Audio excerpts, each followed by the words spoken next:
the Shastras, so all these different examples, if one regularly reads, then one will be aware. Follow Vaishnava etiquettes. Yes, follow Vaishnava etiquettes, that's very important.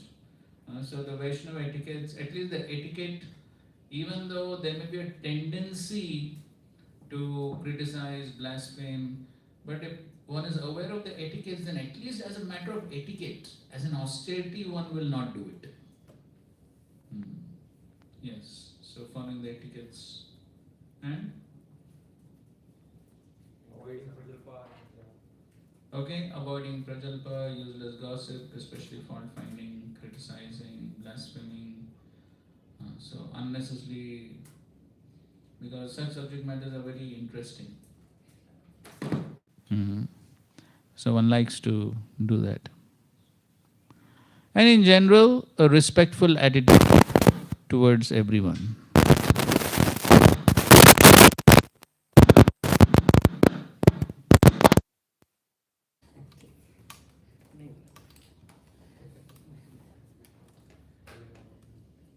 So that is like disturbance in devotional service get offenses.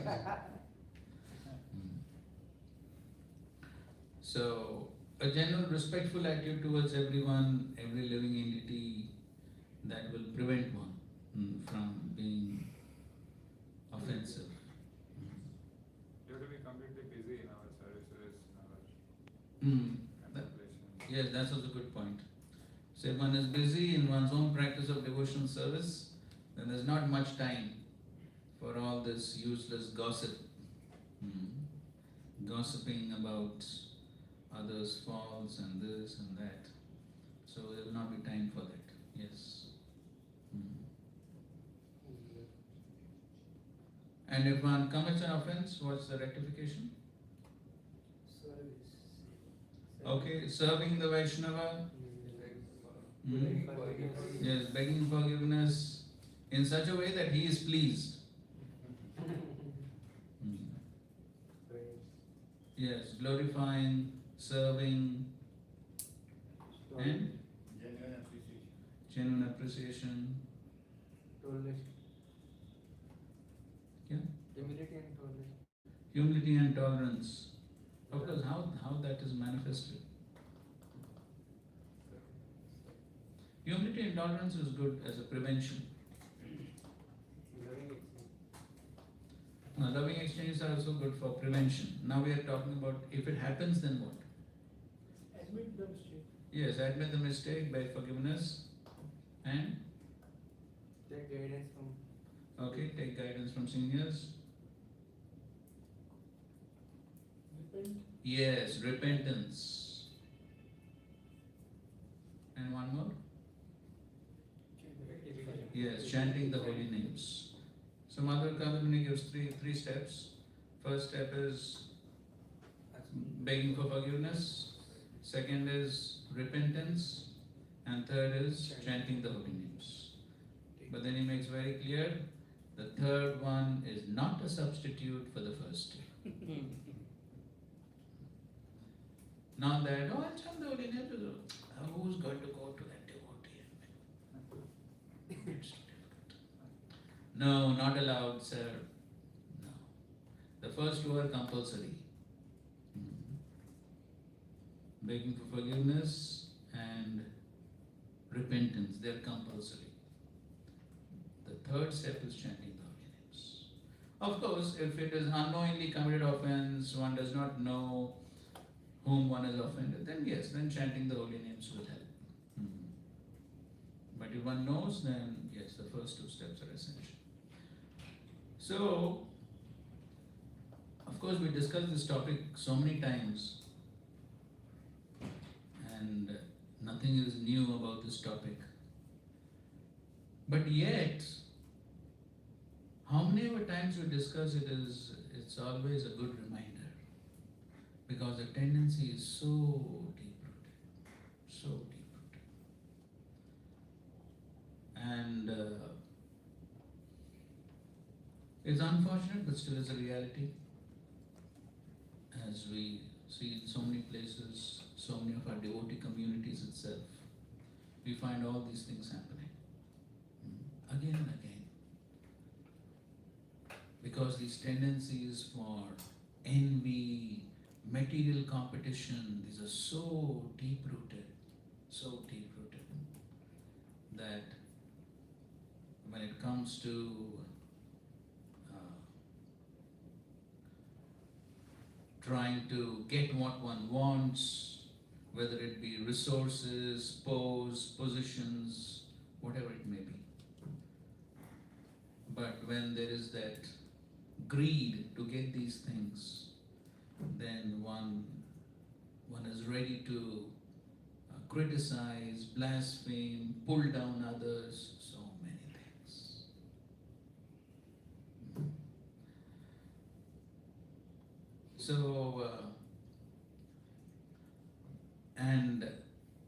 So then somebody may say, well, how many times have we heard this? But still, why do we find these things happening? Huh? What? Passion. Passion, yes. So what does a passion lead to? Passion lead to competition, where competition, pulling of legs, enviousness, lust. Yes.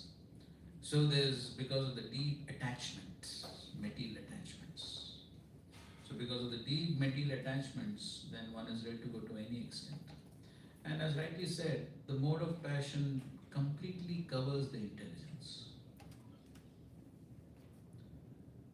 And because of that, one does not realize what one is doing. That is always the case. It's not that all these personalities, all these examples that we have just listed, they are not some neophyte devotees with no knowledge.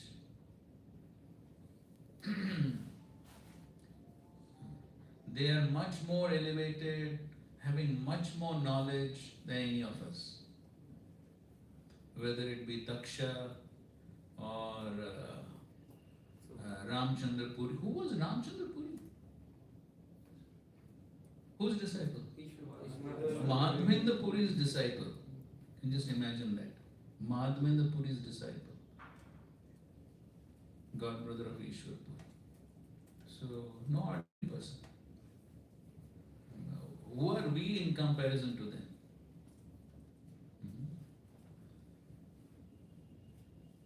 So therefore it's not a lack of knowledge.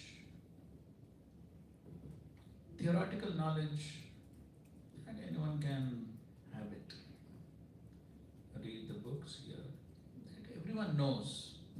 What we're discussing, for most of you also, it's nothing new. Everyone knows.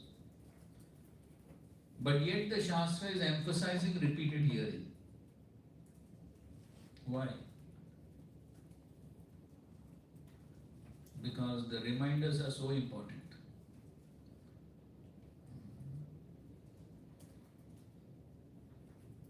And that's what we find even in contemporary society of devotees. In spite of knowing all this, still these things keep happening. Again and again and again, these things keep happening.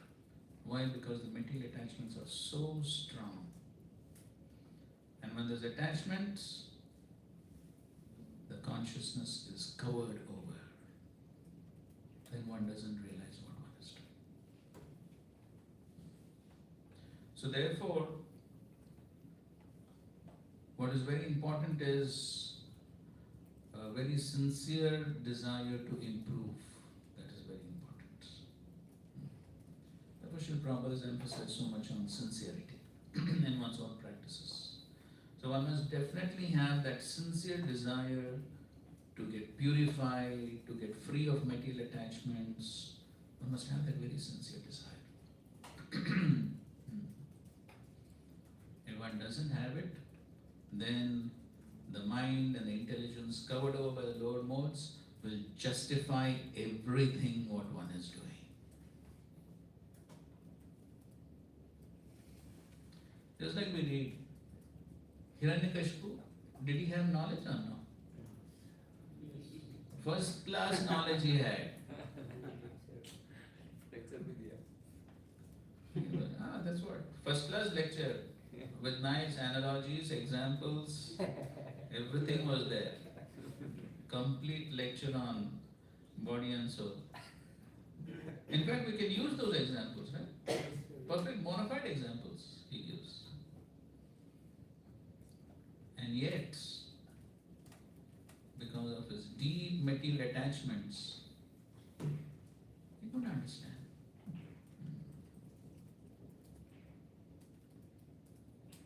So, if one wants to continue those material attachments, then Krishna also will give such intelligence. He'll facilitate that. Everything is based on desire. Therefore, there is no substitute for sincerity. One must have the genuine, sincere desire to purify oneself and make progress. Otherwise, if one thinks, okay, devotional service is going on, but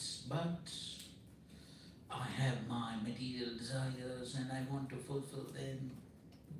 And Krishna will say, okay, go ahead.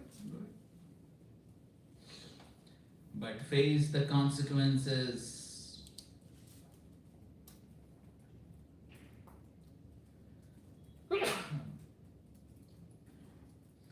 So, therefore, all this is very important.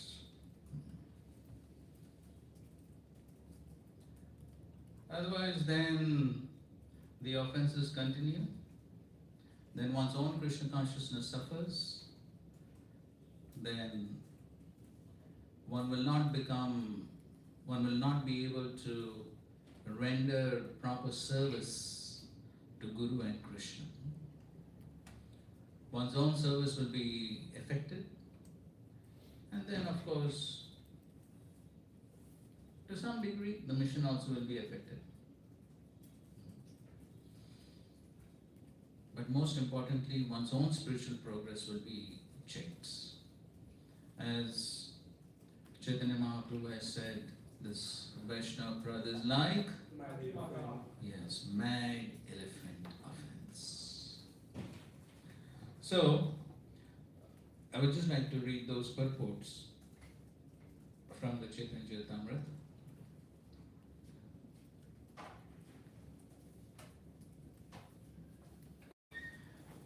And so what happened? So, it just reminded me of a point which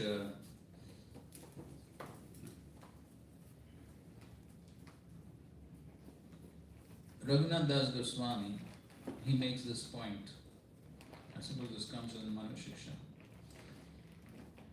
So sometimes one tries to justify one's offensive behavior, especially if one has a managerial position. Because yes, as managers, one may have to discriminate in order to give services. One may have to find out strengths and weaknesses of different devotees. One may have to do that. At the same time, there is a great danger there. So, if one does it as a service, fine. But if one does it as with envious mentality, and then one uses the managerial position as a good tool or a justification to find faults and criticize, because one has authority and one can use the authority to find faults, and he's saying to satisfy one's ego. So one can use the authority to criticize, blaspheme, and the mind will justify everything. Oh, it's very important for your service, you should do it. It's very important. But one oneself knows why one is doing it. And so Raghunath Das Goswami compares this to taking bath in ass's urine. So one is taking bath in ass's urine thinking that I'm going to get purified by this bath. Is it possible? No question. So that is what happens. So if one is thinking, oh, I'll use my authority to find faults and pull down people and throw out people and do all this mischief, one is not purifying oneself, one is putrefying oneself. So all these tendencies we have, and so what is important is that we need to be alert. We need to be alert. The mind will justify everything. So therefore, before criticizing, finding faults, blasphemy, pulling down people, throwing out people, doing all these things, one must always, a sincere devotee will always ask that question, why am I doing this? That is sincerity.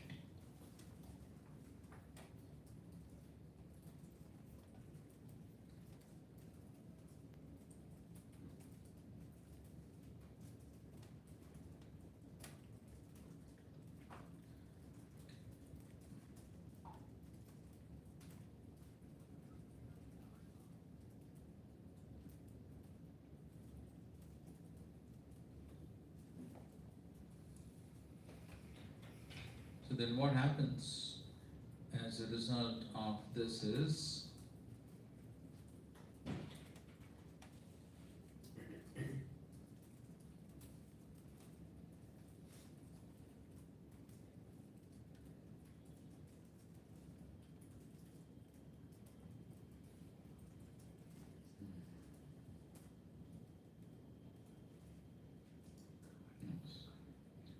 so Mahaprabhu is saying, the gardener must defend the creeper by fencing it all around so that the powerful elephant of offenses may not enter. And how to do that? Srila Prabhupada is writing. While the bhakti creeper is growing, the devotee must protect it by fencing it all around. And what is that fencing? The neophyte devotee must be protected by being surrounded by pure devotees. So one must have the right association basically. So if one is in the right association, then one's goals, motives, ambitions, of course no ambitions, but the goal will be very clear if one is in the right association.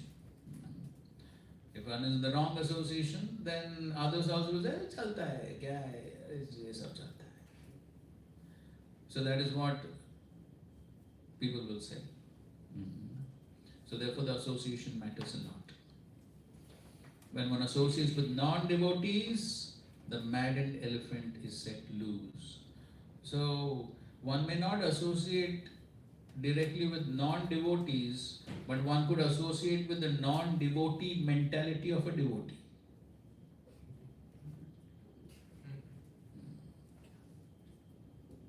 By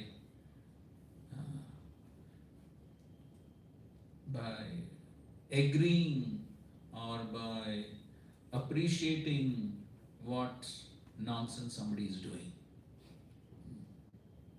So that's how one associates. Somebody is doing some nonsense out of envy or material attachment, and one thinks, oh, अच्छा है, बहुत अच्छा है. अरे भक्ति में ये सब चलता है, ठीक है. So then one gets the same mentality. That's how one associates. So therefore, the first business of Vaishnava is to give up the company of non-devotees. A so-called mature devotee who commits a great offense by giving up the company of pure devotees. By contacting non-devotees and engaging in non-devotional activities, a so-called mature devotee will fall victim to the mad elephant offense. Whatever growth has taken place is quickly uprooted by such an offense. One should therefore be very careful to defend the creeper by fencing it in, that is, following the regular principles and associating with pure devotees. Pure devotees means sincere devotees who are sincerely following the process of pure devotional service. Yes, Lord. Prabhuji, can you quote some instances or some details of it? This by contacting non-devotees and engaging in non-devotional activities. Can you some examples? Well, there are hundreds of examples within our own society. So there can be so many levels of that. But if we talk about gross examples, then we have examples of senior devotee preachers. Somehow, it all begins with usually Shravanam. So hearing some other Babas, Bapus, it all begins with that. That's how association begins. By association always begins with submissive hearing. It always begins with that. So one hears them, and then the mind gets hooked onto them. Mind says, oh, they're speaking so nicely, and so nicely they're speaking. Oh, these devotees in ISKCON, they don't speak so nicely. Then the mind gets hooked on. They keep hearing, and then after some days, hey, these ISKCON devotees, this is the problem, this is the problem, this is the problem, this is the problem. What has begun? Yes, fault finding. One thing leads to another. That's how the mind expands things. You find one fault, then one fault leads to another fault, then another fault, then another fault. Then the mind will create a huge list. All these devotees here have so many faults. Therefore, an elevated devotee like me has nothing to do with these neophytes. I will go there where there are elevated devotees. Out. How many instances are there of this? So many. This is what happens. And so that's how it could be some other organization, it could be some other ways of doing things. Any ways one associates with something which is non-bona fide, one gives, the first thing is to give a submissive oral reception. That it all begins with that.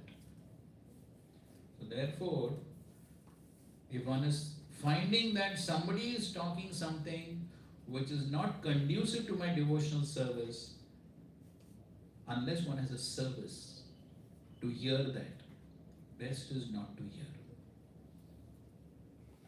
Because it all begins with that. If one has a service to do it, of course, if one has a service, one should also have that qualification to be able to hear it and yet not be contaminated by it. So, but in any case, so one has that's why you can see Srila Prabhupada is emphasizing so much on that association. So much on that association. That is what matters a lot. One should be very careful to defend the creed by fencing it in, that is by following the regulative principles. That will maintain the purity. If one has purity, then one will have the right discrimination, to discriminate between what is right and what is wrong. Then one will be able to properly associate with the pure devotees. Pure devotees means sincere devotees who are following the process of pure devotional service. That is pure devotees. So that is very important. The association matters a lot. Is that point clear, bro? Please, apart from this, any one more example? Regarding what? The same sentence. Engaging in non-devotional activities. This point I could not able to. Where is that? Fourth line. From pure devotees to last. From bottom to top, fourth line. By contacting non-devotees and engaging in non-devotional activities. One is actually both things will go one after the other, right? If one contacts non-devotees, then the next thing that happens is engage in non-devotional activities. Contacting means in what way? That's what hearing, associating. So one, that's what we were giving examples now. But So- जरूरत नहीं होता है ना project. हाँ? Like on what, for what thing? Like one is only preaching. What? Okay. These days especially, what is the difficulty to contact non-devotional stuff? Any difficulty? Ah. So you open YouTube and you find a big list of videos, and then what the mind will say? Let me see once what this person says. Seems to be a very famous person. Let me hear. It begins like that.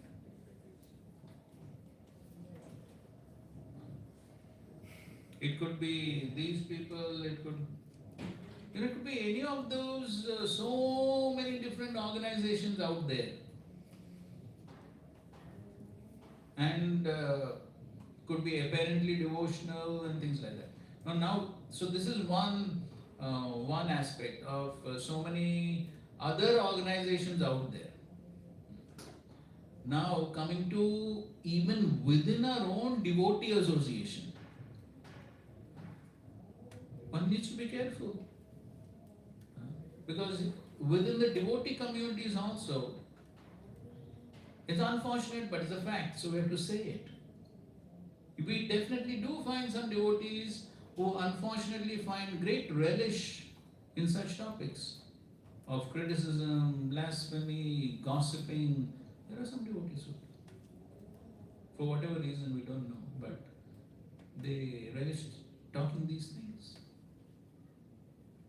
So now, if we get into their company, then what are we doing? The same thing. The first thing is contacting non-devotees. So they may not be outright non-devotees, but then if we are hearing their non-devotional talks, then what are we doing? We are associating with their non-devotional activities. We are engaging in non-devotional activities. Then we also get contaminated by that. So therefore, see, one has to understand this fact that the Bhakti Lata, so therefore Mahaprabhu has given this analogy of Lata. Lata means creeper, it's very delicate.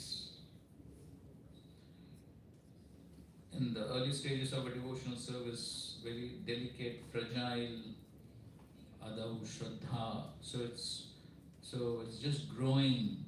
And you see a small plant which is just growing, so fragile, tender. So that is our situation. So therefore one has to be extremely careful. If one is not careful, then so many ways by which the material energy will distract us away from pure devotional states. So one has to be very careful to protect oneself. And the most important thing is association.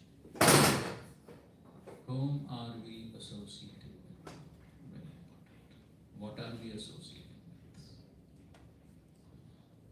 So, see, these things cannot be underestimated. Cannot be underestimated. So therefore, one has to be in good association, take proper guidance, and accordingly progress. So we should always remember that in the present age especially, Maya's influence is very powerful, and the number of ways by which Maya can distract us are unlimited. To stick to the path of pure devotional service is rare. We should remember that. So, therefore, it's a fact, but it's true. We do find many coming and also many leaving. So, therefore, if we are serious about our own devotional practices, we need to be extremely careful.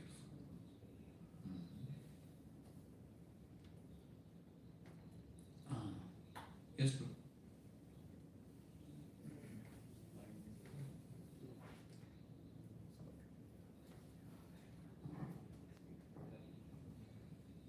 This we are telling that regarding association. Of course, in one sense, like we discussed that the association always available. Nowadays, the association very readily available these days. But Wrong association. Wrong association. And right is also available. Right is also available. But one thing is just come was we discussed this point that it seems that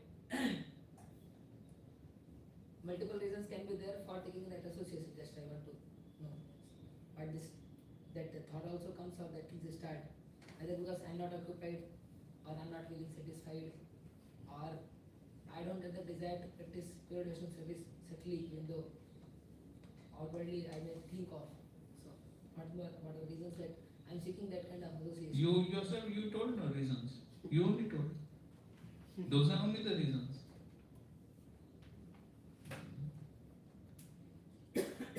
So, see,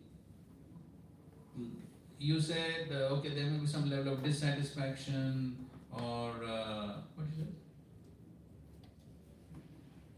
Either I'm not satisfied, or I'm not fully properly engaged, or Not I'm properly. not trying for pure devotional service. So all those reasons could be there. So when all those reasons are there, then we are creating a fertile ground for Maya to attack.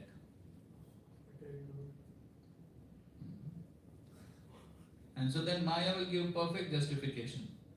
Yes, you're not satisfied here, you go there, you'll be satisfied. That is how she'll distract. Of course, it all begins with my own desire. We cannot blame Maya Devi for that. It begins with our own desires. So therefore, I should be convinced that I should have that sincerity and be convinced I'm following the perfect process of pure devotional service as given by Srila Prabhupada.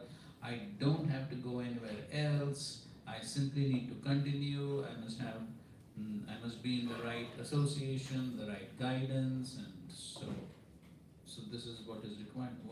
Therefore, that sincere desire to practice pure devotional service must be very strong and intense. Then, dadami buddhi yogam tam. Then Krishna will give the appropriate intelligence. So,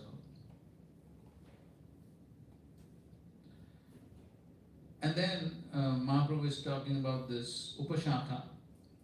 Nishidachar, Kutinati, Jivansana, Labha, Puja, Pradishnadi, Yada, Upashaka. So all these are various weeds. So,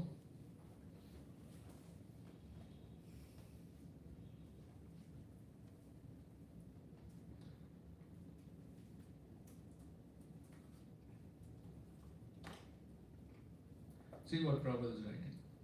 There is a certain pattern of behavior prescribed for those actually trying to become perfect.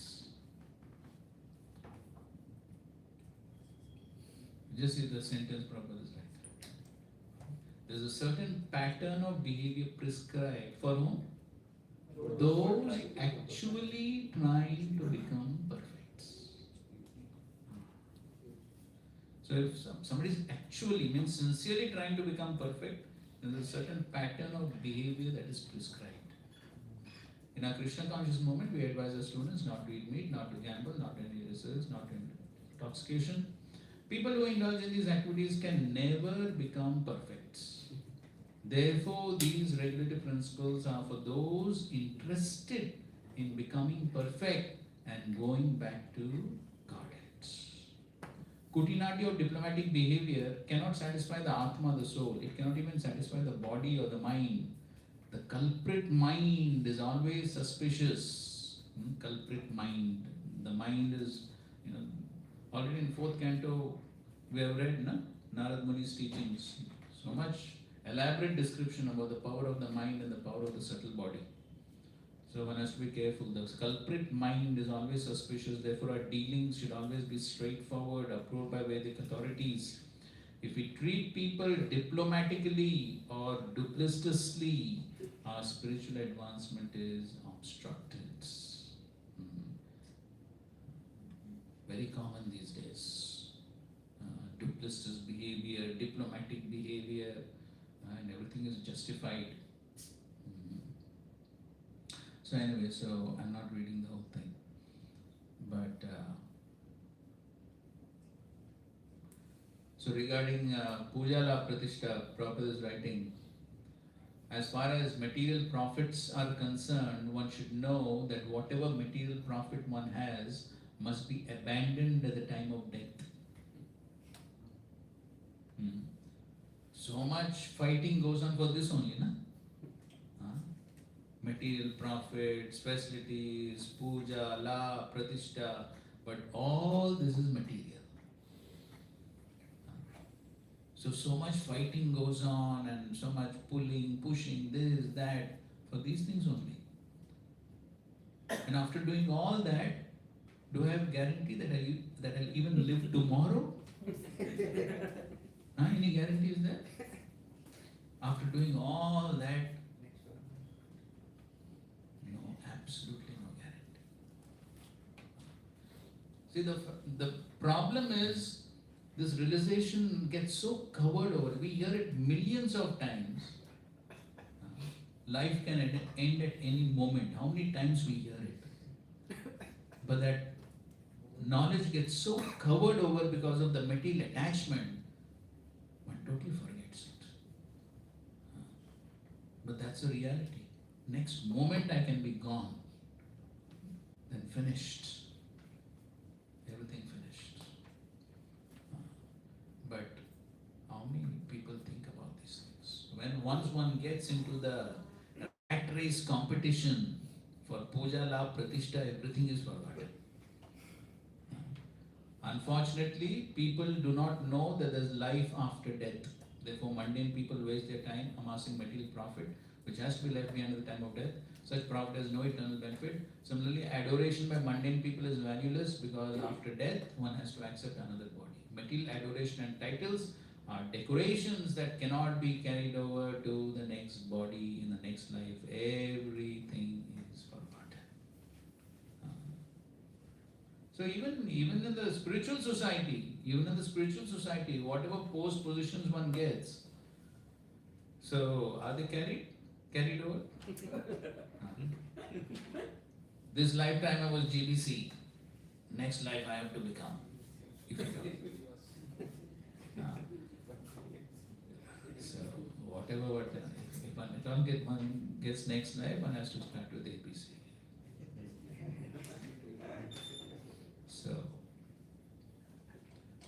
So Prabhupada is writing, one should be very careful to avoid all these unwanted things. But the problem is what? Sometimes these unwanted creepers look exactly like the bhakti creeper. They appear to be of the same size, same species, when they are packed together with the bhakti creeper.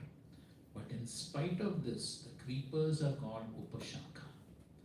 A pure devotee can distinguish. Who can distinguish? A pure devotee can distinguish between the bhakti creeper and a mundane creeper, and is very alert to distinguish them and keep them separate. It requires purity to have that discrimination. They go together. Why? Sattvat sanjayate jnana. That is what happens. So when purity is more, sattva-guna is more. So then when sattva-guna is more, then one can discriminate properly. More rajas and tamas, less discrimination. Then everything looks the same. Okay. Then goal of life, climb corporate ladder of ISKCON.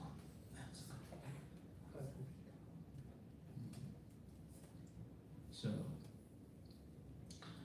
and then Mahaprabhu says, if one does not distinguish between the bhakti creeper and other creepers, the sprinkling of water is misused because the other creepers are nourished while the bhakti creeper is curtailed. And see how Prabhupada is beginning this. If one chants the Hare Krishna mantra while committing offenses, these unwanted creepers will grow. This is what happens because of offenses. So when one commits offenses, all these unwanted creepers will grow. And therefore he is saying one should not take advantage of chanting Hare Krishna mantra for some material profit.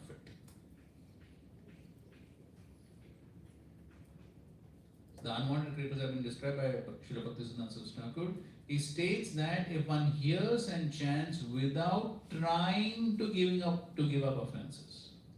So it may not be possible to give up offenses altogether immediately, but at least one must try to give up offenses.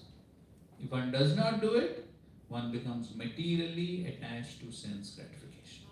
And that material attachment to sense gratification, how it will manifest, that is what is being described here. So one may become attached to yoga siddhis, desire powerful, wonderful yogic powers, so siddhi lobi. So all this big list he is giving of what all material tendencies will come up because of offenses. And therefore towards the end he is saying all these are pitfalls of personal sense gratification. Or just to cheat some innocent people, one makes a show of advanced spiritual life and becomes known as a sadhu, mahatma, religious person. All this means that the so-called devotee has become victimized by all these unwanted creepers, and the real creeper, the bhakti lata, has been stunted.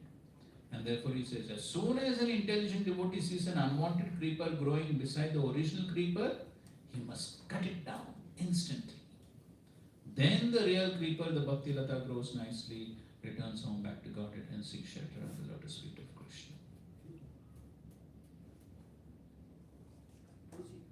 In these few references which you quoted, makes feel that chanting along with offensive mentality, because Bhaktisiddhanta Saraswati Maharaj says, becomes sense gratifier. It becomes chanting. We heard, as far as I am, chanting is one of the solution to come out of this mentality. Yes.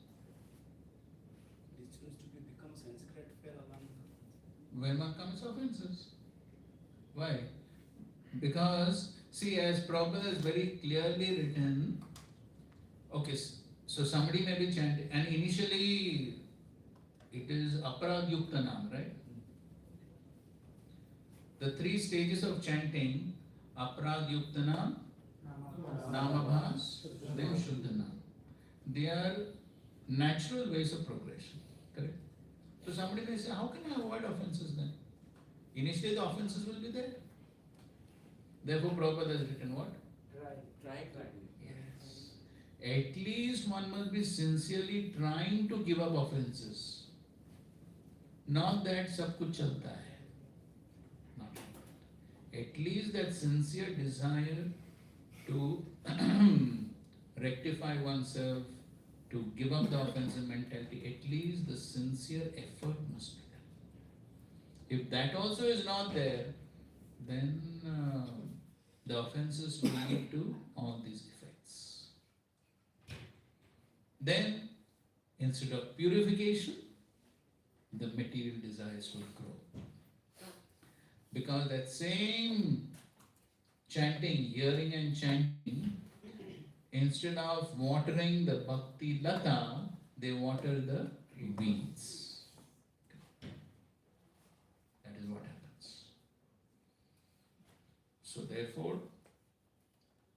this is all science. This is all science. One has to carefully understand and carefully apply. Now that ठीक है, कुछ तो सुन लिया, ठीक है, चलेगा. If one is casual about the whole thing, one cannot make much progress. One has to make a very sincere effort to apply the process in one's life. So, okay, I'm not totally pure. I have offensive mentality. I'm committing offenses, but at least one must have the desire and put effort to give it up. Sincerely pray to the Lord, pray to the Vaishnavas, pray to the Acharyas to give it up. So all this is very essential. Therefore we find in the Vaishnava songs how the Acharyas are praying. So those Vaishnava songs are not simply for entertainment. Sing in nice ragas, tunes, and enjoy. Okay, that is okay. But then one has to carefully understand what the acharyas are saying there and try to apply. So, okay. Yeah, Naman.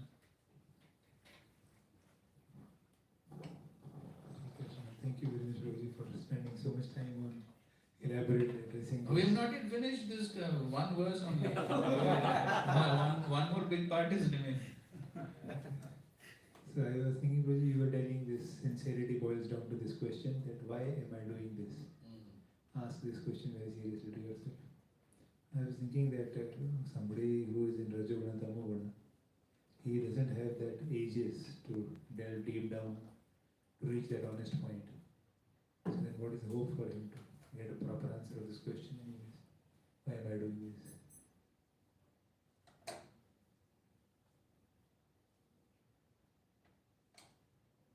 The key is association. That is the only key. And therefore we find all the Shastras, all the Acharyas, Srila Prabhupada again and again emphasize this point. In the Nectar of Instruction, amongst all the instructions, there's only one instruction which Rupa Goswami has repeated twice. What is that? Sangha. Yes. Jana Sangha. Yes, second and third verse. And all the Shastras emphasize this point because that the only way by which one can make spiritual progress is association. There is no other way. So first of all, one has to associate with the right type of people, and in that association, learn the proper ways, and then the sincerity is to apply. That is what is required. So, first of all, I must have a sincere desire. I want to make progress. I want to make spirit. Therefore, we read, na? Prabhupada in this purport also. We just read, na? Prabhupada is saying. To become perfect. Where is it?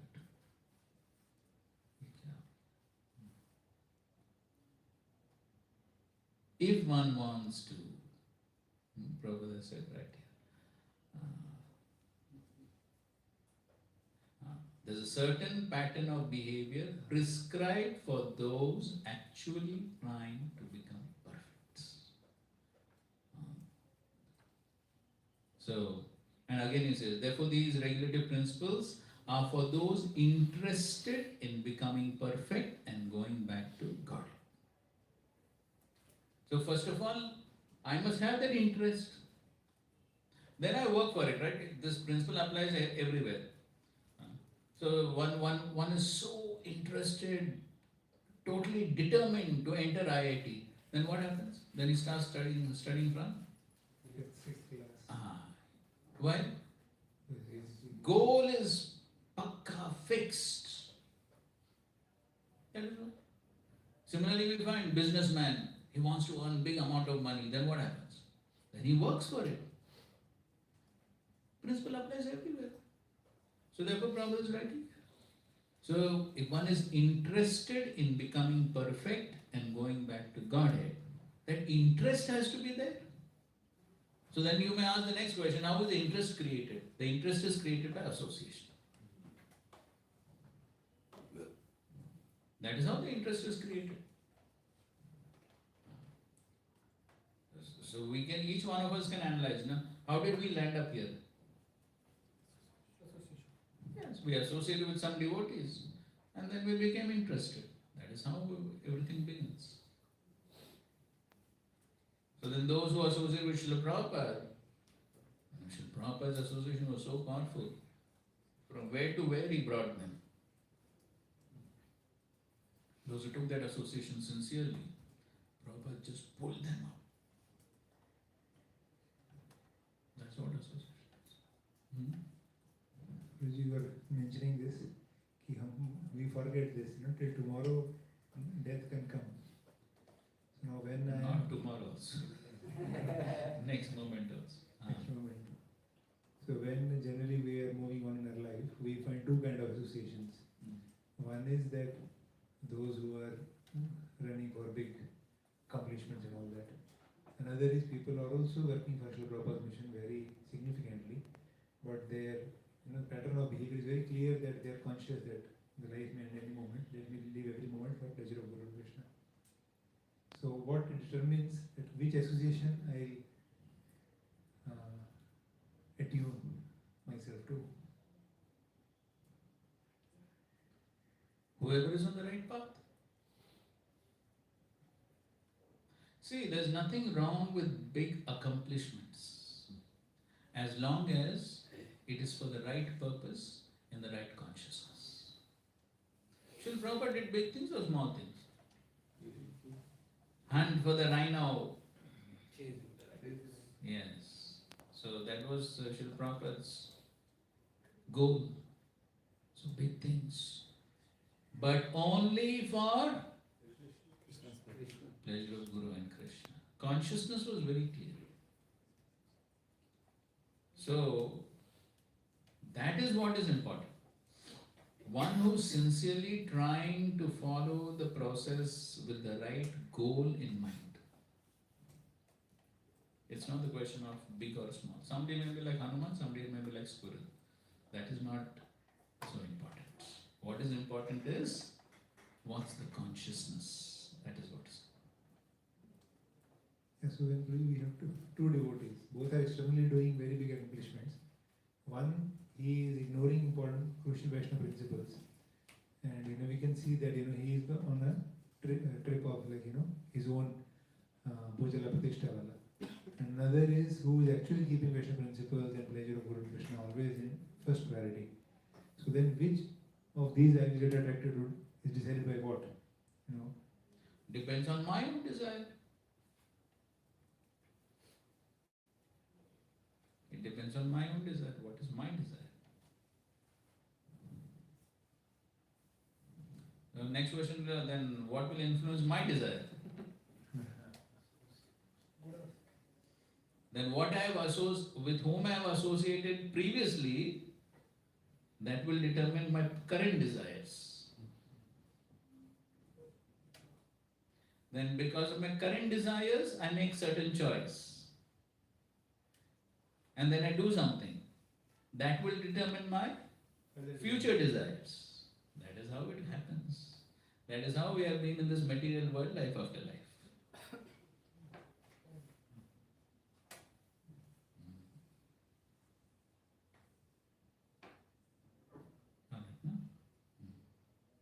Okay. Question I was asking you before session. That should I ask now? Okay. Prabhuji, you were reading that Karpura Shri Vishnu Chakravarti Thakur towards the end of the first session. Chakravarti Thakur was telling Papriya that even if sometimes apparently it is not good for your bhakti, still you be obedient to your authorities. So sometimes somebody may feel very unable to accept this. That I can clearly see my bhakti is not going to be proper this way. How can I follow this authority? How can? So at that moment, what are the factors to help him understand that okay, it is apparent. It is actually apparent. Just follow. Okay. Of course, we have just begun the pastime. But anyways, I think so most of us know the pastime as such. So now, in the case of Priyavrat Maharaj, who came and gave instructions? No.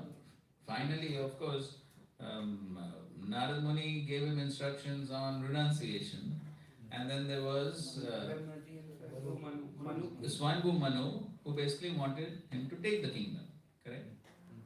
And then Brahmaji also. Brahmaji. then the final authority came, correct? So Priyavrat had two immediate authorities, correct? Narad Muni and Swayambhu Manu. And both these authorities had difference of opinion, correct? And so as we read the purports ahead, then Swayambhu Manu understood that I cannot convince Priyavrat because Narad Muni's instructions are very powerful. He understood that. I can't do this. Therefore he approached higher authority, Brahma. Now Brahma came on the scene. Now as we will read in the further verses, the significant point which Brahmaji again and again emphasizes. Now first of all we should know what is Brahma's position, right? Which I think so we all are very clear about. And he emphasizes again and again, what I am speaking is not my opinion.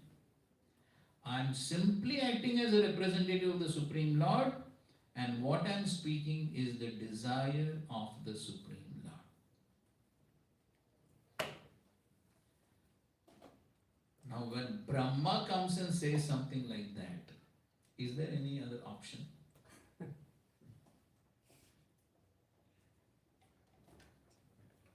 So there is no other option. So now, Many can confidently say that I am representative of the Supreme Lord and I am presenting Supreme Lord's opinion. How many can say that confidently? No, of course. An Acharya like that can say, but in contemporary situation, who can say that so confidently? So therefore, as Srila Prabhupada has written in purport to 434 Bhagavad Gita, both two things are condemned. What?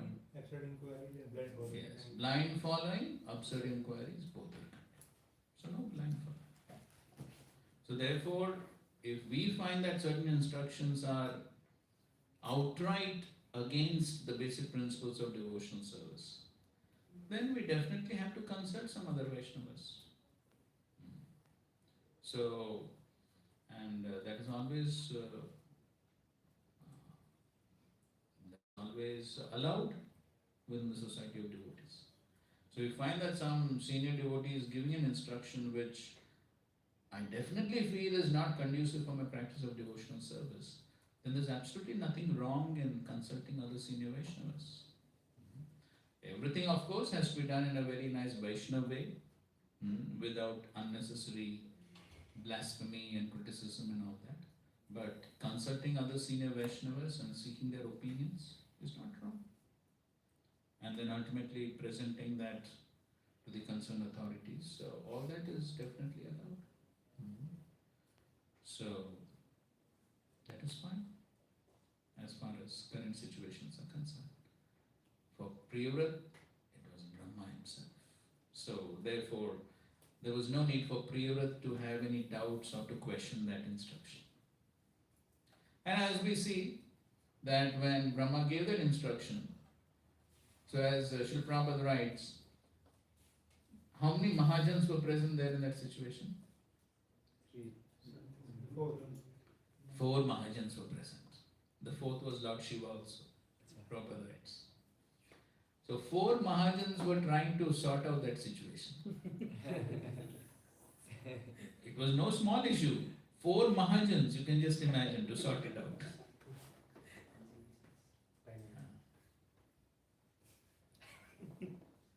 Alright, Prabhupada did compare the 12 Mahajans to the 12 GBCs. So all these big people are present, and then, but of course, amongst all of them, Brahmaji is still the topmost. And when he gave the decision, so these are not some ordinary people, right? So when he gave the decision, as the Bhagavatam says, Narad Muni happily agreed. There was no resentment. And Narad Muni didn't feel that, hey, what is this? This fellow is giving some other instruction. What is this nonsense? मेरा आदमी खींच के ले गया.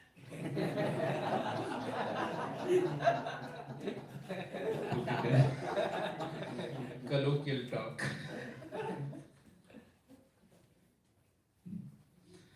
No, there was absolutely no resentment.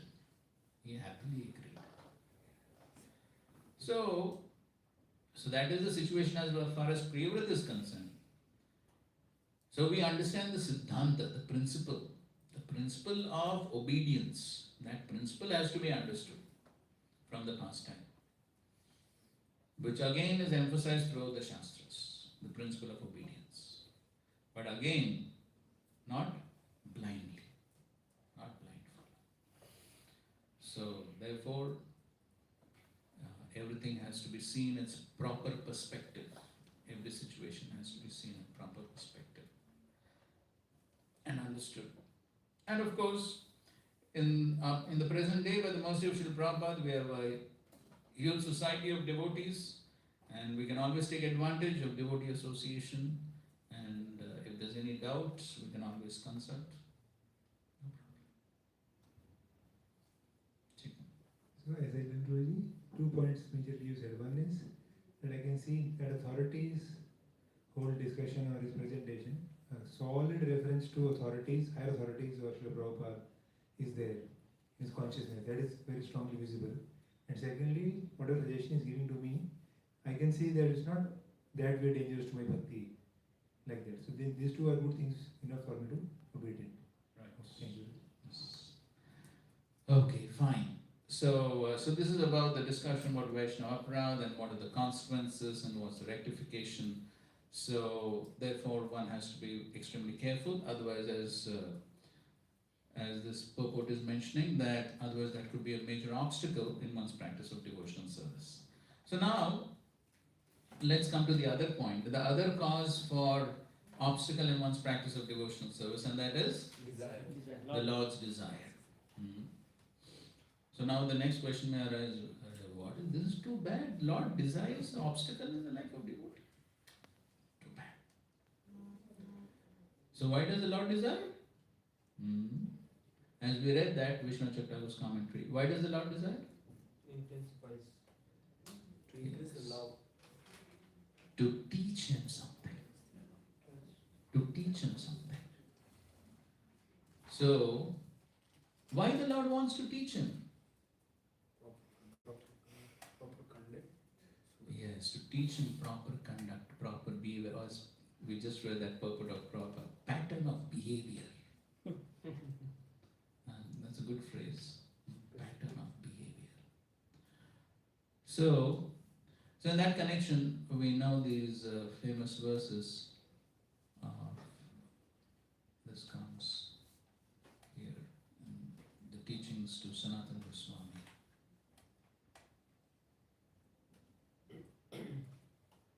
You had something more to cover in this section. On? We are skipping it. No. I have covered whatever I wanted to say.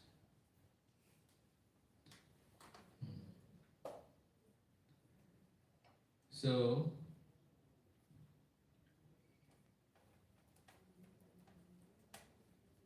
Mahaprabhu is telling Sanatana Goswami,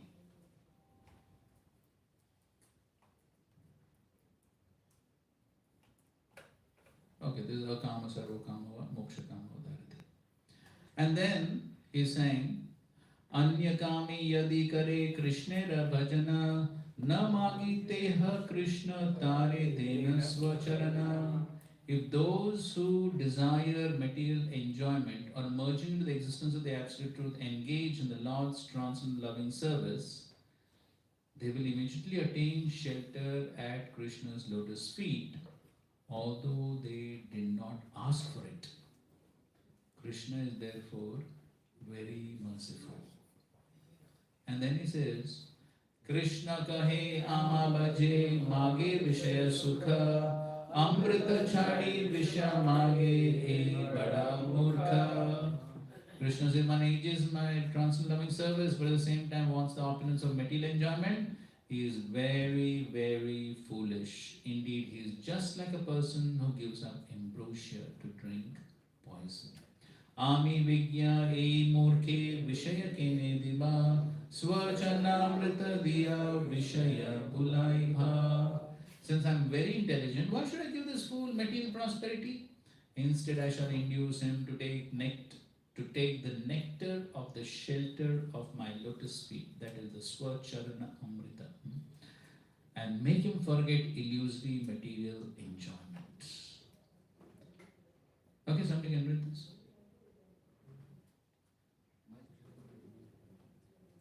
Those who are interested in material enjoyment are known as Bhukti Kami. One who is interested in merging into the effulgence of Brahman by perfecting the mystic yoga system is not a devotee at all.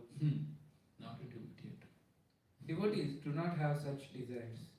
However, if a karmi, gnani, or yogi somehow contacts a devotee and renders devotional service, Krishna immediately awards him love of God and gives him shelter at his lotus feet, although he may have no idea how to develop love of Krishna. If a person wants material profit from devotional service, Krishna condemns such materialistic desires. To desire material opulence while engaging in devotional service is foolish. Although the person may be foolish, Krishna, being all intelligent, engages him in his devotional service in such a way that he gradually forgets material opulence. The point is that we should not try to exchange loving service for material prosperity. If we are actually surrendered to the lotus feet of Krishna, our only desire should be to satisfy Krishna. That is pure Krishna consciousness. Surrender means not that we have demand something from the Lord, but that we completely depend on His mercy. If Krishna likes, He may keep His devotee in a poverty-stricken condition, or if He likes, He may keep him in an opulent position. The devotee should not be concerned in either case. He should simply be very serious about trying to satisfy the Lord by rendering Him service. Yes. So, although the person may be foolish, Krishna, being all intelligent, engages him in his devotional service in such a way that he gradually forgets the material opulence. So, devotee should be satisfied, whatever situation Krishna keeps him. And he should be simply interested in rendering service. And then this is quoting from, I suppose this is Bhagavatam. Yes, 5:19-27. Whenever Krishna is requested to fulfill one's desire, he undoubtedly does so. But he does not award anything which, after being enjoyed, will cause one to petition him again and again to fulfill further desires. When one has other desires but engages in Lord's service, Krishna forcibly gives one shelter at his lotus feet, where one will forget all other desires. So now how Krishna does this force? By giving problem, situation. Teaching. So that Srila Prabhupada explains. We'll go to another verse. This is Narad Muni's teachings to Vyasadeva.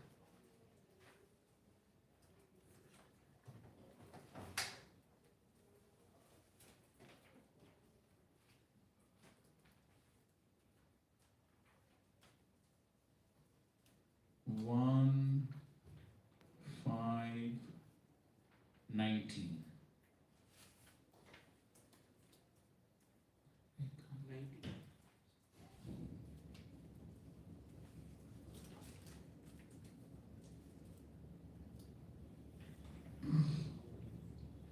Okay, let's recite. Na vai jano jatu kathanchana vraje mukunda sevyanya vadanga samsmritim smaran mukundamri upaguhanam punyat vihatumicchen rasagraho janaha. Read. Translation. My dear Vyas, even though a devotee of Lord Krishna sometimes falls down somehow or other, he certainly does not undergo material existence like others, fruity workers, etc. Because a person who has once relished the taste of the lotus feet of Lord can do nothing but remember that ecstasy again and again. Purport. A devotee of the Lord automatically becomes uninterested in the enjoyment of material existence because he is rasagraha, or one who has tasted the sweetness of the lotus feet of Lord Krishna. There are certainly many instances where devotees of the Lord have fallen down due to uncongenial association, just like fruity workers, who are always prone to degradation. Okay, so Prabhupada is writing here. What is the major cause for fall down? Uncongenial association. This is always the major cause of fall down.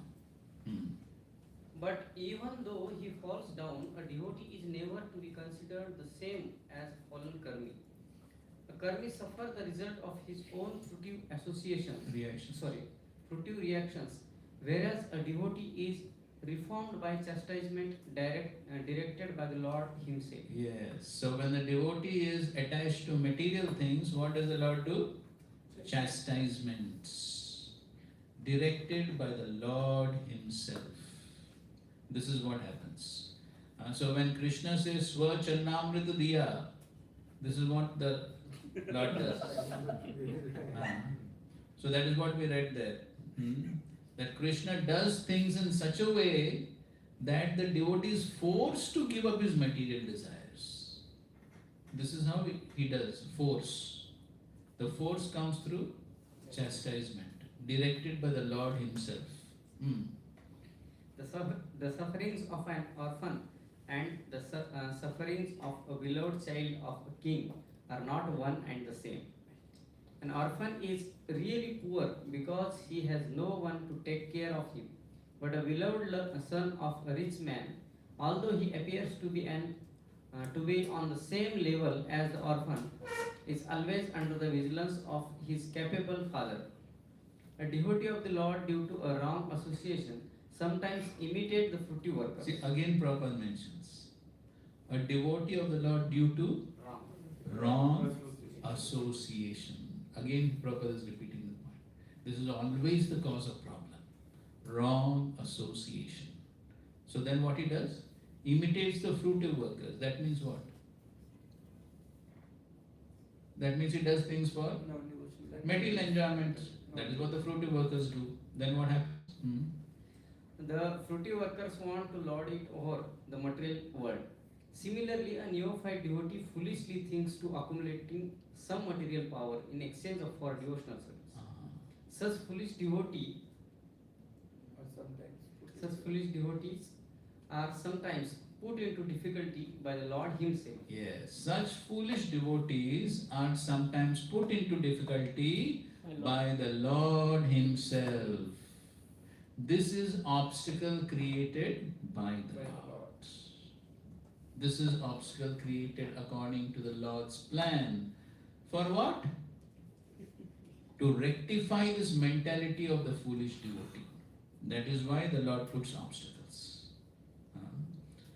Or, like in the case of Bharat Maharaj, Priyavrat Maharaj, then of course there is a much higher plan, and the Lord may use the devotee as an instrument to teach the world something. That is for very elevated devotees. But otherwise, for neophyte devotees, then the Lord wants to rectify that mentality. Therefore, the Lord himself puts obstacles, puts difficulties. Next, As a special favor, he may remove all material paraphernalia. Yasyaham anugranami harishe. By such action, the bewildered devotee is forsaken by all friends and relatives, and so he comes to his senses again by the mercy of Lord and is set right to execute his devotional service. That is what the Lord does, to set him right. Then whatever is the attachment, the Lord removes that attachment. That's how he puts the devotee into so-called difficulty. It's not actual difficulty, but because the devotee is attached to certain thing, Krishna removes that attachment. And the devotee feels, "Arey, this is so terrible, arey, aisa kyun hua?" But then that's the Lord's plan. And then he's explained how such fallen devotees are given chance to take birth in Shujinam Srimadam Gehe. But then Prabhupada writes, a devotee in such a position, that Shujinam Srimadam Gehe, is not as fortunate as one who is chastised by the Lord and put into a position seemingly of helplessness. The devotee who becomes The devotee who becomes helpless by the will of the Lord is more fortunate than those who are born in the good families. The fallen devotee born in good family may forget the lotus feet of the Lord because they are less fortunate. But the devotee who is put into the forlorn condition is more fortunate because he swiftly returns to the lotus feet of Lord, thinking himself helpless all round. So that this is all happening according to the Lord's plan, the will of the Lord. This is all happening. Yes. Pure devotional service is so spiritually relishable that devotee becomes automatically uninterested in material enjoyment. That is what should happen. That is a sign of perfection and progress of devotional service. Pure devotee continuously remembers the lotus feet of Lord Shri Krishna, does not forget him even for a moment, not even in exchange for all the opulence of the three worlds. So this is how the Lord acts. Ultimately, whatever the Lord does in the life of a devotee has a very specific purpose. And so we should understand what is that purpose. And if we don't understand what is that purpose, we may be bewildered. Then the good association helps. So then when things are happening in one's life which are so bewildering, we can't understand what is the plan of the Lord. Then we're in good association, we take some guidance from other devotees. Then we will understand what the Lord is trying to teach me in this particular situation.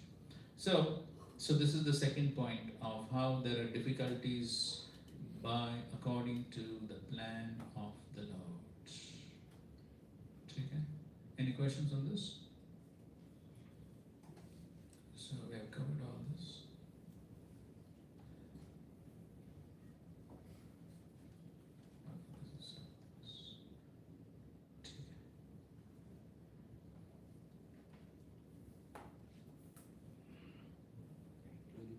वो जो commentary पढ़ा था आपने विश्वनाथ चक्रवर्ती उसमें दो examples एक David और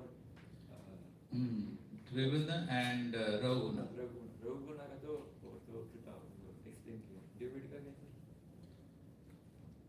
Okay, so here he is giving those examples for what? So great offense.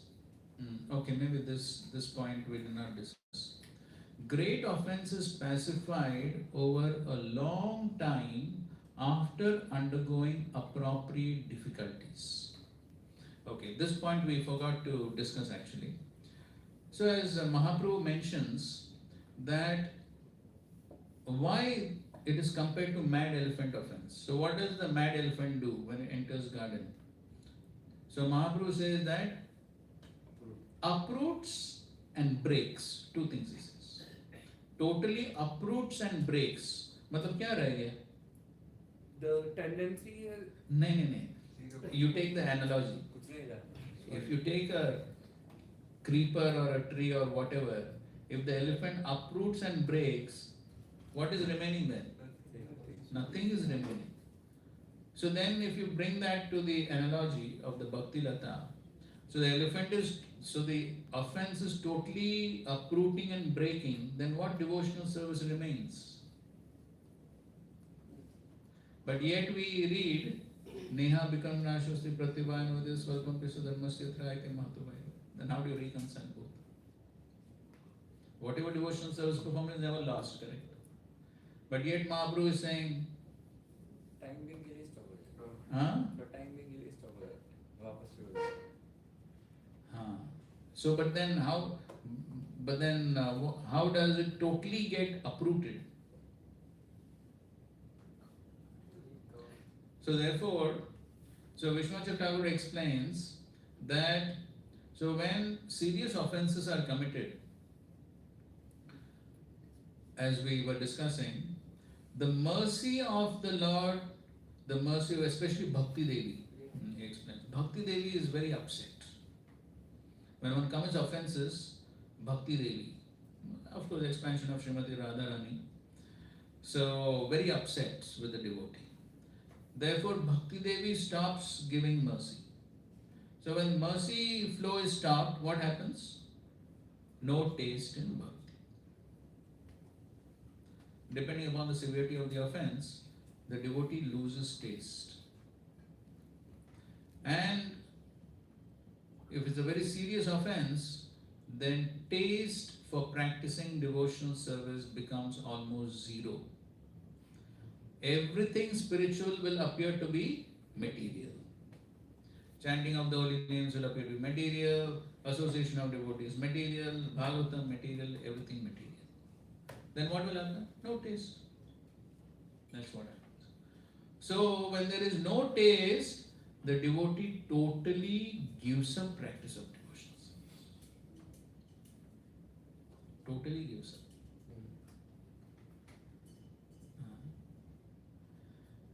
We know one devotee who, because of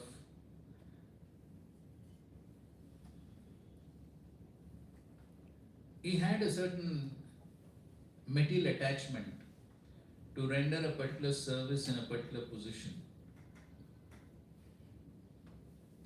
And when that was taken away, he got so upset and he became so offensive. The result was, finally he took his initiated beads and gave it back to his spiritual master. This was the result. This is a true incident. I'm not cooking up something. This is what happened. That means what? Totally lost.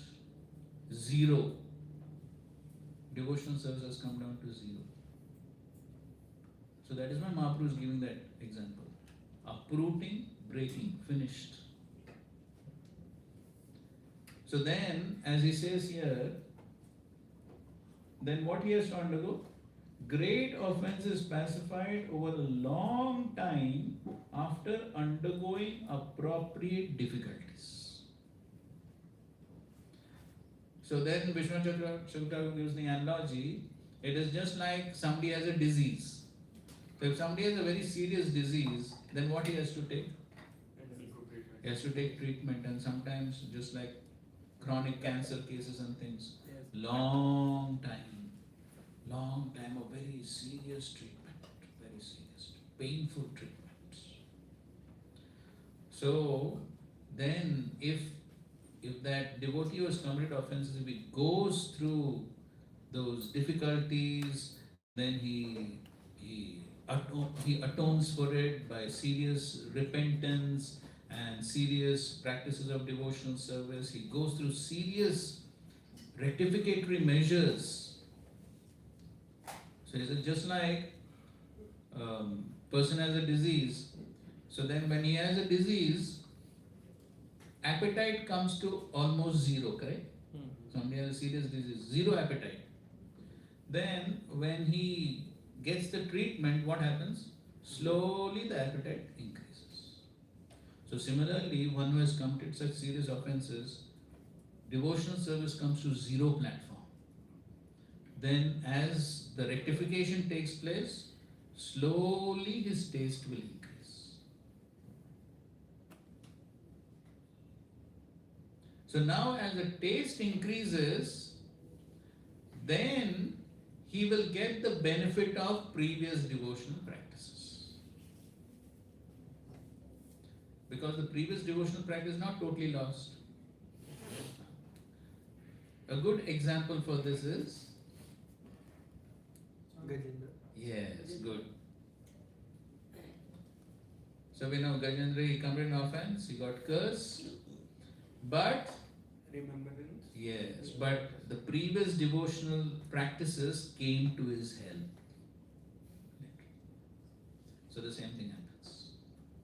So it has come to zero, but then when when the rectificatory process has taken place, and then once again he's recovering, then the previous devotional practices will help him, and then he can, recover a little more quickly because of the previous devotional practices. So that is how we reconcile both. So on one hand, yes, devotional service comes to practically nil, zero. That is why uprooting and breaking. But at the same time, as he's recovering, then the previous devotional practices can help. So that is the usual course one has to undergo.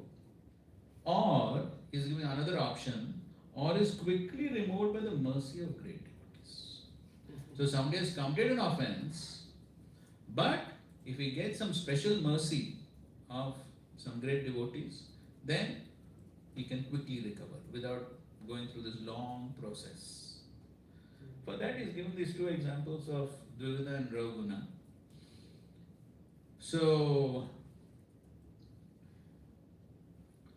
in the case of Dvivida, what happened? So because of his offense, he committed offense to Lakshman. And so we know, even though he was a great devotee with Lord Ramchandra, but then he became offensive. And then we know the pastime. So then, and then he was killed by Balaram. I'm also trying to understand actually how Dvivida's example fits over here.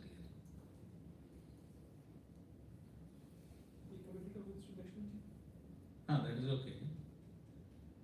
So therefore, then he became offensive to Lord Krishna and Balaram. So then, how did he recover from that?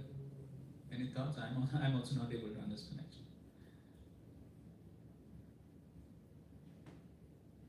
Because after he was killed by Balaram, then where is the that is the ultimate. Of course, after that he got liberated, that means. So that is the mercy.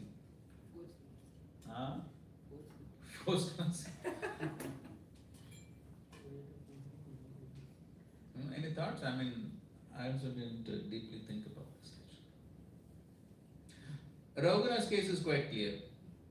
So Ravguna did commit a serious offense towards Jad Bharat. And but as the Bhagavatam very clearly mentions, I'll just give you a reference, you can see it later. This is 5th canto, 13th chapter, text 24. So there Shukdev Goswami says that yes, even Mahabhagat Paramahamsa, it mentions that there were waves of dissatisfaction in his mind because of the offense of Ravguna, because of all those sarcastic words. He felt a little dissatisfaction, but then it mentions that, but because Maharaj Ravguna immediately fell down at his feet and begged for forgiveness, so then Jad Bharat just forgot the whole thing and forgave him. So after all, he's a Mahabhagat. So, and because Maharaj Ravguna also was sincere, so he also sincerely begged for forgiveness, and then Jad Bharat excused him, and that's how then the whole thing was resolved. So that we can understand from, in the case of Maharaj Ravguna. But Dvivida, I don't know whether it is the killing of Balaram which is the ultimate mercy that he got. I don't know. Anyways, so either one has to go through the whole rectificatory process, or if one gets some special mercy of some great Vaishnavas, then one will not have to go through all those difficulties. So that's how one gets relieved of the offense. But in any case, so all this is a science, and one definitely needs to be very careful. And so chant and be happy.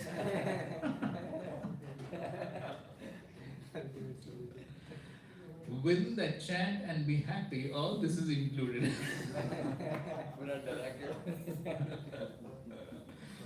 So, chant is the beginning of the process, the end of the process is अब बीच में क्या So, both are correct. Chant and be happy. But the only condition is, there's only one condition, and it's a very simple condition. What is that? Chant without offenses. You have to put a star mark. Terms and conditions applied. Chant without offenses and be happy. That's the reality. Of course, new people won't understand all that initially. So we only tell them chant and be happy. Then later on, when we read the books, then we hear it again and again, chant without offenses. Then yes, then it's very simple. But the offensive mentality is so deep-rooted, so deep-rooted. So that's the big challenge. That's the big challenge. So that's, in fact, therefore Mahaprabhu said, very, very clearly Mahaprabhu said, you have to do only two things. What is that? Chant the holy names and don't offend Vaishnavas. Mahaprabhu said, what will be the result? I'll personally take you to the spiritual realms. So that's all. Chant the holy names and don't offend. Those are the only two things to be done. Nothing else. Those are the only two things. But to come to that platform, that's the whole struggle. That's the whole struggle. One has to go through. Because the material attachments, material desires are pulling.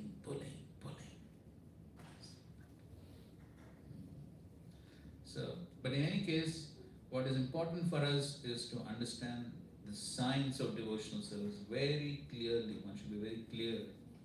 When we are clear, have right discrimination, then yes, then we can proceed nicely. Therefore, you see, Srila Prabhupada in his purport is adding a few things. Okay, now, to resolve this point about how the Bhakti Lata gets broken and how the previous devotional service helps, for that Prabhupada is quoting this verse from the Bhagavad Gita. You can see. 643, Prabhupada is quoting.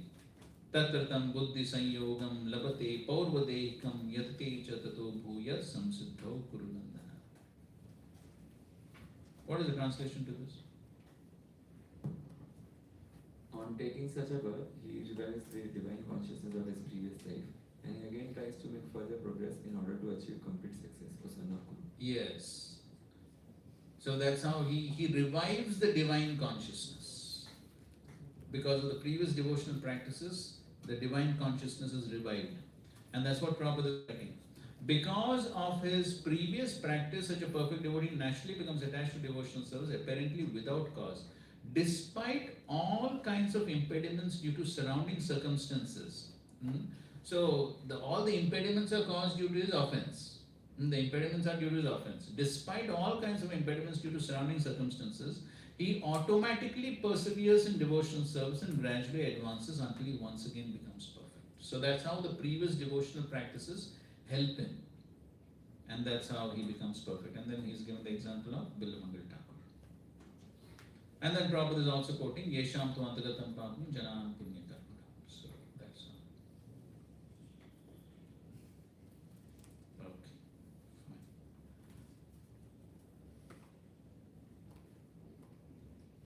fine. Okay, we'll read one more verse translation. Please read 6th verse. 5.9.6.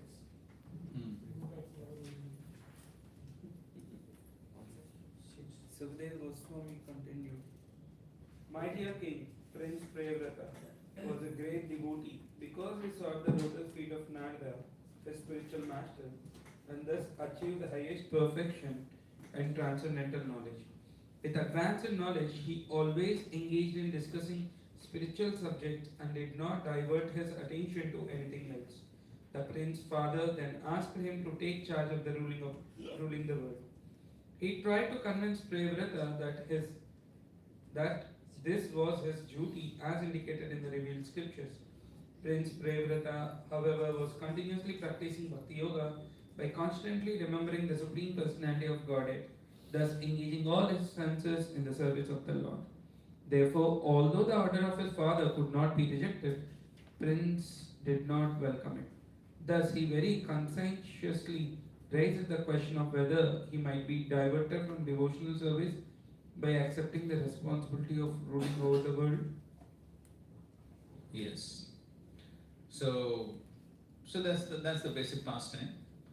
So he was so Priyavrata was engaged in devotional service according to the instructions of Narad Muni, and then Swayambhu Manu, he asked him to take charge of ruling the world, and so Priyavrata. So as we were discussing the point, about following instructions. So you see that Priyavrata, at this point of time, he didn't follow the instruction blindly. He didn't follow. So therefore it's mentioned that he raised a question. Thus he very conscientiously raised the question of whether he might be diverted from devotional service by accepting the responsibility of ruling over the worlds. So it's not that he blindly accepted, he raised that question because he is interested in devotional service. So he raised the question whether ruling the world will divert him from devotional service. And as we will see, that is the assurance which Brahmaji gives. That is the assurance which Brahmaji gives to Priyavrata. That although you will be ruling the world, you will not be diverted from devotional service. And because Brahmaji gave that assurance, therefore then Priyavrata accepted, Narad Muni also accepted. So again, so that's an important point here. So it's not that simply blindly following instructions. So he raised that question. Raji, here this for my understanding that this question like whether he might be diverted from devotional service by accepting the responsibility. So just thought came that he's just like this is offense of Priyavrata marriage because of like not accepting this. That's why future consequences and he has to accept the ruling. Not. Narada Muni's instructions are to practice devotional service full time. Priyavrata Maharaj also wanted to be full time, but his father Swayambhu Manu, Because there was a need. but he wanted him to be this. Rule But the in king. order like he disobeyed the orders of Swayambhu Manu. Because of that, this only the root cause. पूरा प्रश्न है कि वो बाद में जाके entangle हो जाते हैं तो वो ये अपराध की वजह से हुआ क्या? No. See, that was, as we will read, that was something very temporary. He got a little carried away with his ruling the kingdom and his family affairs and all that. He got a little carried away, and once again he came back on track. That was not a major setback. Yes, that was not a major setback. So anyway, so the point here is that he raised the question. And so therefore Prabhupada writes an important point in the second paragraph of the purport. When Priyavrata's father Swayambhu Manu requested him to accept the responsibility of ruling over the world, he did not welcome the suggestion. This is the symptom of a great liberated devotee. Even though engaged in worldly affairs, he does not take pleasure in them, but remains always absorbed in the Lord's service. This is an important point. Even though engaged in worldly affairs, he does not take pleasure in them, but remains always absorbed in the Lord's service. So one may be, if there is a need, one may have to perform some worldly duties. Like Raghunath Das Goswami, of course, before he left home. But then, if you see even Srila Prabhupada's example, even for the sake of devotional service, how much struggle here in Juhu. So dealing with government officials and that Mr. N and Mrs. N and all that. And Giraj Maharaj in his book, he tells this pastime, if you've read, that how, so after Mr. N died, then the final agreement had to be signed by Mrs. N. And there was that evening when this Mrs. N was supposed to come and that whole agreement had to be signed. And so it was like something very tense and so much of anxiety and all that. I'm forgetting the details. But then Srila Prabhupada was, I think, in some life member's house or something like that, where this whole... And the host there had also organized a program. The host had also organized a program. And the time was slightly clashing between Mrs. N coming and that program. And in the meantime, so this Mrs. N, she came late. So she did not come on time. So then, because she did not come on time and people were waiting for the program, it was on the terrace of that house, Srila Prabhupada goes, gives the program, and then Mrs. N comes, and then Srila Prabhupada comes down. So Giraj Maharaj is writing that even though that atmosphere and that time was so much filled with anxiety, for Srila Prabhupada it made no difference. He very wonderfully went and gave the program. Just imagine if we were in that situation. We have some small anxiety and somebody tells, come and give class.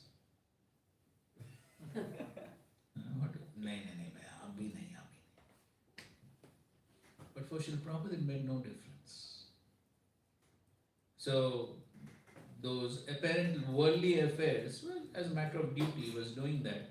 But consciousness fixed on Krishna. That's what Prabhupada is writing here. Even though engaged in worldly affairs, he does not take pleasure in them, but remains always absorbed in the Lord's service. While thus serving the Lord, he deals externally with worldly affairs without being affected. And then he's giving an example of no attraction for children, but he cares for them, educates them to become devotees. Similarly, he speaks to his wife with affectionate words. So sometimes we find the other extreme. So one enters family life but is so detached, one forgets one duties, no affectionate words, nothing. So there are other problems. But he is not attached to her. We were discussing this point. He speaks to his wife with affectionate words, but he is not attached to her. By rendering devotional service, a devotee acquires all the good qualities of the Supreme Lord. Lord Krishna had 16,000 wives, all of them very beautiful, and although he dealt with each of them as a beloved husband, he was not attracted or attached to any of them. In the same way, the devotee may enter family life and act very affectionately towards his wife and children. He is never attached to these activities. This verse states that by serving the lotus feet of his spiritual master, Prince Priyavrat very soon attained the perfectional stage of Krishna consciousness. This is the only way to advance in spiritual life.